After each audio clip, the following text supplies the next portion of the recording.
Hi, everyone. This is Body Illusion again. Hi, how are you? Hope you're having a good day. Well, it's a little bit of unpacking today. I'm really not in the mood. I'm kind of in a good mood today. So I'm going to talk about something that's not too icky, but I'm sure a few can identify with, which is not fun. Um, Not being good enough.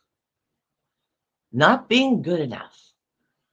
I don't know how many times I told myself, if I was just a little bit better, if I was just a little bit better, he wouldn't do this.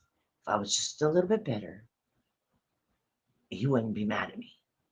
If I just got a little bit stronger, he wouldn't be like this. Um, I was getting yelled at and abused because I wouldn't answer the phone on the very first ring. And so um, he had decided, well, what he told me was I was talking to somebody else. And who was I talking to? And why was I talking to them? And why wasn't I answering his phone call? And so then I decided to, even in the shower, I would take my phone with me. So in case it rang, I could answer it on the first ring. When it was him, I could answer it on the first ring. Make sure he knew I wasn't doing anything silly. I wasn't doing anything wrong. I was just taking a shower because he wouldn't believe me if I told him that. So I would answer the phone in the shower. Now, this is back, they weren't waterproof back then. Me amazed how many phones I went through. I went through getting them damp and wet in them. Anyway, just to prove to him that I wasn't doing anything wrong. I wasn't doing anything bad. Um, I kept telling myself, if I just get better, it would get better. I wasn't good enough. I had to, I was being compared to other people. Well, so and so is doing it, and so is doing it, and blah, blah, blah, blah. I didn't know so and so. I don't even know who so and so was. I don't, I don't know. I don't know. So, my whole thought was it was my fault. It was my fault because I wasn't good enough. I wasn't as good as I should have been. And if I just got better, I would, it would get better.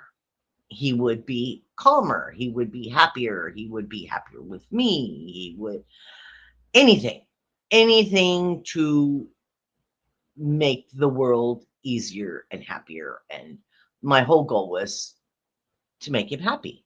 I mean, that's what you're supposed to do in a relationship is keep the other one happy, make them happy, right? That's what I was always taught. You know, you sacrifice a little to make the other happy. Well, it just kept the sacrifices just kept getting bigger and bigger and bigger. But um, all I kept thinking was, if I just cook better, he won't be mad. If I just clean better, he won't be mad. If I work harder and get more jobs, he won't be mad because there'll be money in the house. He always had a job. He always had a job. He just never had any money. Never had any money. I don't know where his money went. Didn't ask. Didn't care. But it was always borrowing money from me. I mean, he would get paid on Thursday, a direct payment, Thursday evening. And by Monday morning, he was borrowing money from me. I don't know where the money went. I don't know. He never had any money. Never had. So I was like, okay, well, if I do that, then maybe he'll be happy. Well, then it became that was expected, not a thank you, not appreciate it, not kiss my backside, nothing. It was expected. And then once it became expected, then there was no stopping it. It was like a snowball rolling downhill. Um, every dime I had, he needed to know about it. And if I had a dime, he wanted to spend a quarter. And that's just the way he was. He's he was always like that. I don't know why. But if I thought if I make more money, then he'll be happy. But there was no end in sight. It was like I said, a snowball. Um, I learned to cook all his favorite recipes. I don't need that stuff. I don't need that stuff. He ate a lot of seafood. I don't eat seafood. Sorry, don't eat seafood. Not brain food. I know it's brain food, and I don't need it. But I learned how to cook it. I learned how to make it. I learned how to stink up my house with it. But I learned how to make it. I learned how to cook all of those things. And as you can tell, Beans just came to see me. He wants to know who I'm talking to. Um, so I learned how to cook the meals that his mom always made, or his aunt was really good at, or I would figure it out. I would ask them, I would call them, I would whatever it took. You know, um, cleaning house. The house was always spotless, but it wasn't clean enough. You know, that every time I tried to do something, I wasn't good enough. I just wasn't good enough. Um, I kept thinking if I got better, he'd stop being with other people. He was always with someone. There was always women around. I mean, how many times I stood there and watched him give out his phone number to somebody while I'm sitting right there.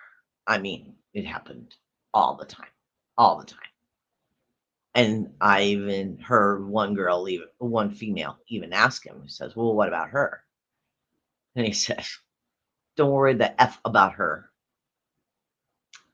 That's the what I was fighting against was trying to be good enough where that wouldn't happen. And to do it in my face was kind of disrespectful, but it wasn't like I didn't know what was going on. I, I just happened to be sitting there. Um, I tried really hard to be perfect and to do whatever was asked of me. I